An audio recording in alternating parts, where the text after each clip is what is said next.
कई दिनों से वक्फ संशोधन बिल को लेकर हो हल्ला हो रहा था, लेकिन इस सब के बीच लोकसभा में वक्फ संशोधन बिल पास हो गया और राज्यसभा में भी एनडीए का पलड़ा भारी है। लेकिन इसी बीच मुश्किलें एनडीए के सहयोगी जेडीयू की बढ़ी है। वक्फ संशोधन बिल के पेश होते ही जनता दल यूनाइटेड में घमासान सा मच गया।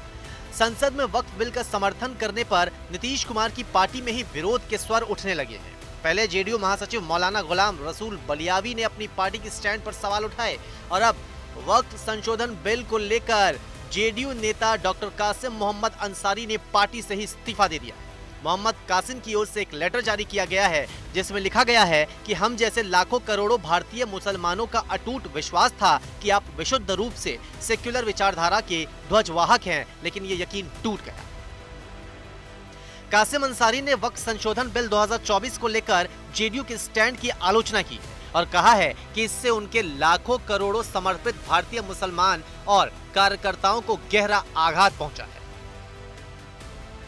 जेडीयू के सांसद और पंचायती राज मंत्री राजीव रंजन सिंह और ललन सिंह ने वक्फ संशोधन विधेयक को उनकी पार्टी के पूर्ण समर्थन की घोषणा करते हुए लोकसभा में बुधवार को कहा था कि विपक्षी दल इस विधेयक को लेकर एक अलग तरह का विमर्श गढ़ने की और देश का माहौल खराब करने की कोशिश कर रहे हैं। इन सब के बाद जेडीयू के मुस्लिम नेताओं में नाराजगी देखी जा रही है। जेडीयू महासचिव मौलाना गुलाम रसूल बलियावी ने अपनी पार्टी के स्टैंड पर सवाल उठाए और उन्होंने कहा कि इस बिल पर सेक्युलर और कम्युनल सब बेनकाब हो गए हैं। उन्होंने कहा कि इस बारे में वो जल्द बैठक करेंगे और रणनीति भी बनाएंगे। इस वक्त पूरा मुल्क और मुल्क के अमन पसंद इंसान बिलखुसूस औकाफ और मसाजिदों, मदारिस, दरगाह, खानकाह से ताल्लुक़ रखने वाले मुसलमान उबल रहे हैं।